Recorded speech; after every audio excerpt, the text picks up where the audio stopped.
In order to make the strap, you will do multiples of 3 plus 4.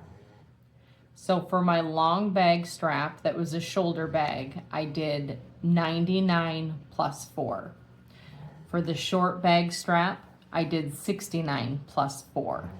So I have my 69 chains plus 4, and I am going to go into the 4th chain from the hook, and I will make 2 double crochets.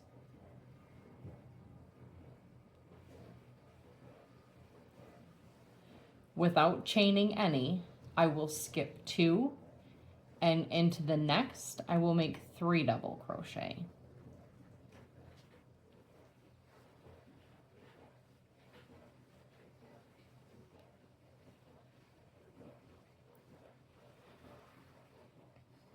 And I will do this all the way down, and I will meet you when we have this last set left. So without skipping chains, so without making any chains, we're going to skip 2 and do 3 double crochet in the next.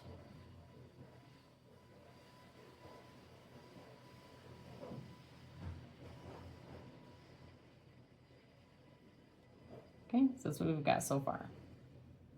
I will meet you at the end when we have 1 set left to work. Okay, so I'm down to my last 3. And I will skip 2, 3 double crochet, chain 2, 3 double crochet in the last, and that will bring me around to work this other side.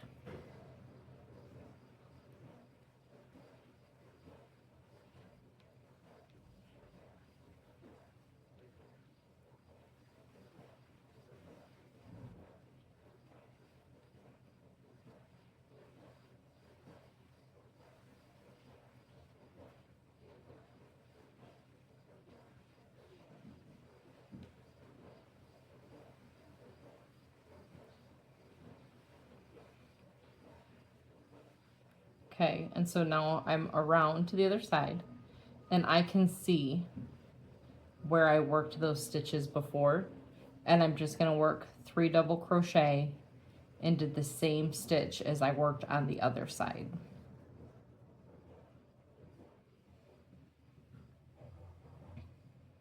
And I will do that. My tail's out of check here.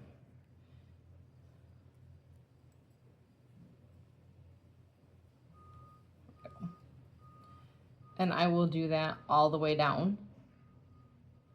And when we get to the other side, I will show you how to finish that corner and then do the slip stitch around, which kind of gives that a much nicer finished edge. I've made it all the way around, and I am at my last loop. So I will double crochet 3,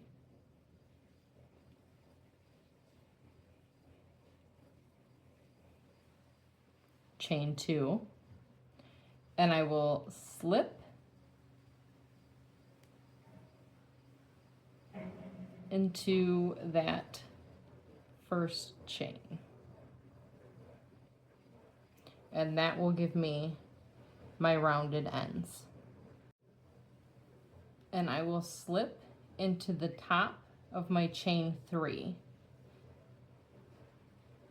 Well, it was actually a chain 4. It was the chains we added at the end of the multiples of 3.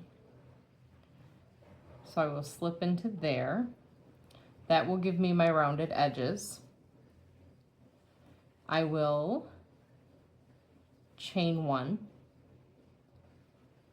and into the same stitch I will slip stitch. Then I will slip stitch into the next, which will be this middle stitch of my 3 double crochet. I will chain 1 and slip stitch in the middle stitch again. That way, when I finish this and I go to sew it down, I will actually have a flat edge to have a nicer finish on the inside of my bag. From there, you are going to slip stitch in every stitch along the edge until you get to the last set, this rounded part. And in the second or the middle of the three, you are going to single slip stitch, chain one, slip stitch, all in the same. Then you will slip stitch in each around until you get to this middle double crochet, and again you will slip stitch, chain one, slip stitch in the same, and that is just going to box these out. Is the big bag I worked. I stretched that to cover the liner tip, and you can see I used orange. That was just to show that I used the thread and stitched there. I will show you how to line this up and do it when we finish the blue, the sage bag. But that is what it looks like finished. All right, and so just to have a look, I know some of you might think, well, I don't really need to do that. It doesn't make that much of a difference. But it also helps to stabilize the strap. There is a lot of stretch in just the double crochets around, and there is less stretch after you slip stitch through it. But it also gives you like kind of more of a boxy edge compared to just, I don't know if that shows well in the camera, but it's worth the extra few minutes to make sure you slip stitch around.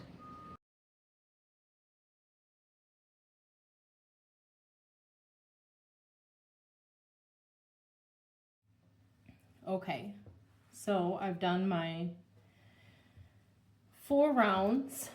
I made my strap, I made my liner, and then I sewed my handles to my bag.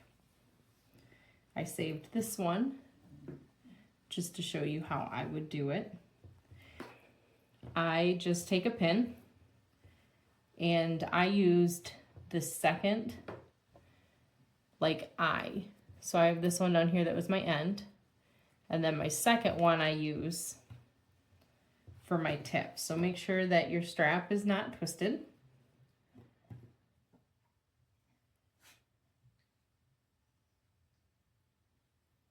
Pin it in place, and then make sure your point is lined up with the opening. Weave in this end first, or if you left it long enough, you can use it to sew. Okay, first things first, I'll attach it, leave tail to weave in.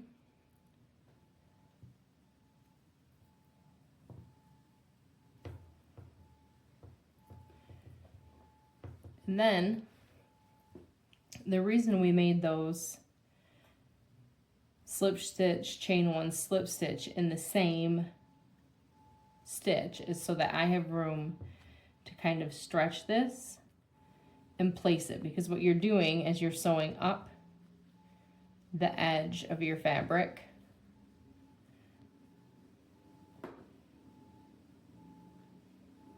pushing it all the way through, and you want to pay attention that you don't have like big stitches. Like wherever you come up, go in very close to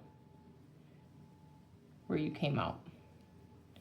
And then I just work back and forth like this.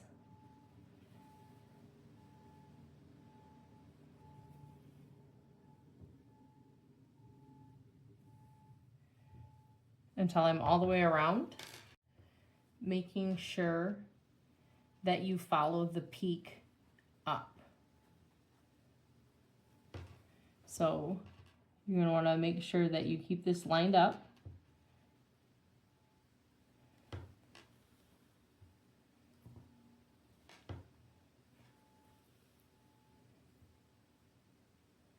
There's really only one thing right here for you to go around to catch that, unless you adjust it and you're slightly higher or lower. And then I work right down the other side.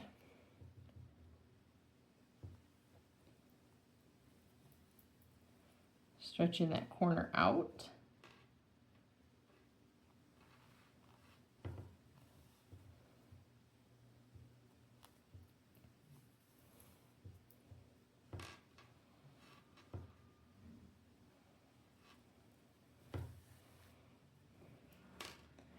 Right, take my pin out, check and make sure I'm happy with it. Then I will, this is my tail.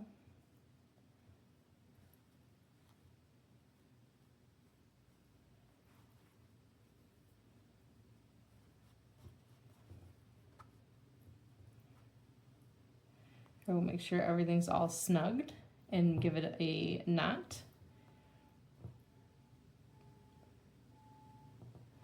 And if you want to try and like work your way across this edge to make it look more even.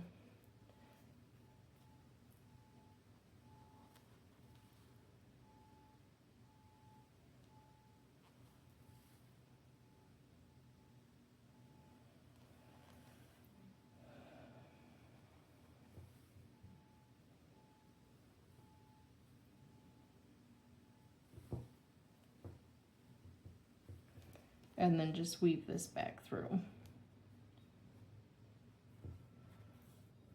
All right, then I take my needle and thread and I will kind of bury that stitch underneath the edge. And now I will use this needle and thread just to whip stitch this handle flat.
And I will trim my ends, and the purse is done. I've already been using this bag. I put a decorative little button here. It holds my flaps from coming open.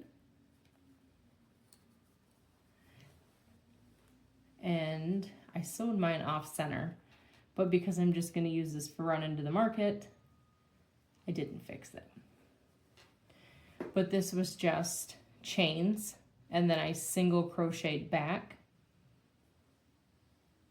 and I just stitched it to the bag above the liner, and then I just stitched my button on with string and thread.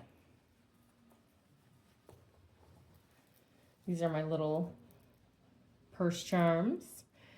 The ghost tassel is in the bottom of the pattern. This little bag charm I got from Gold Deals. I'll link the website in the bottom of the pattern. But I've gotten tons of cute little things from them, and they always look. Here's one that's on my other purse. It's green.